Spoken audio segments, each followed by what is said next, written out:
Hi, I'm David Whiting, and I am of the Raw Organic Vegan Whiting clan. Got two little girls. My wife is filming right there, waving, and I'm waving too.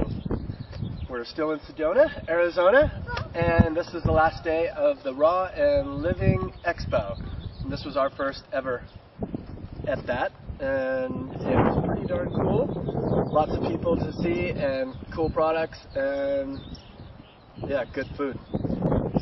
Anyway, we're getting ready to detach this big beast right here, which is our RV for the tour, and head on down to Phoenix, but not before we empty the black water tank, which is also called the poop tank. So we're going to do that, and that's always a lot of fun because I always get to do it for some reason.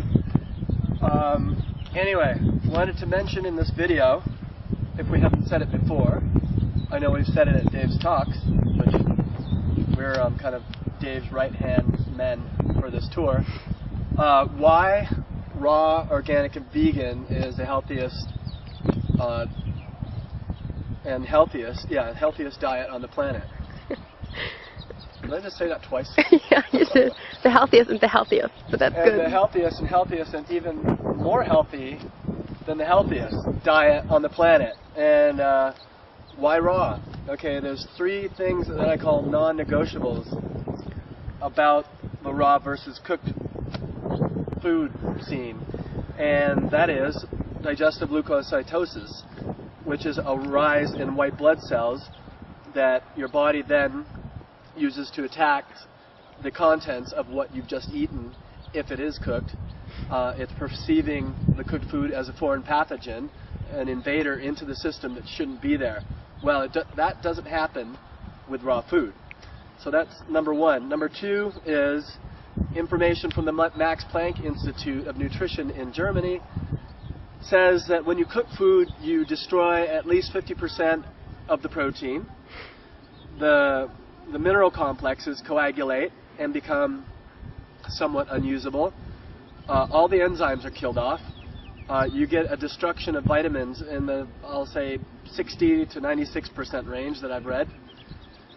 So you've got all of these dead, formerly alive nutrients that are now acidic waste that your body has to metabolize.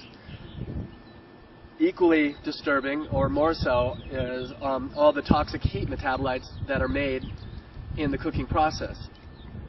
There have been heaps of studies on a number of these, and some of these include acrylamide, which was an industrial toxin and only seen in the industrial sector up until the Swedes did a study in 2002 saying that it was quite rampant in the food supply and very heavy in carbohydrate-rich food.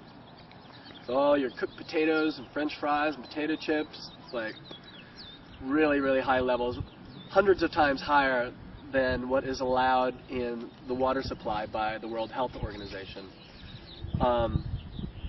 Then there's something called furan, which is a dioxin-like product. Dioxin comes out of waste incinerators. It's in Agent Orange. Very poisonous, and that too is formed in carbohydrate when it's cooked. With protein, there are heterocyclic amines, polycyclic, aromatic hydrocarbons, and nitrosamines, which have heaps of studies. Hi, Janie, cutie, saying the same thing. They're all carcinogenic and mutagenic, which is damaging to your DNA. And then the fats, you cause them to go rancid with heat, any sort of heat, thus making them a carcinogen. So that is why raw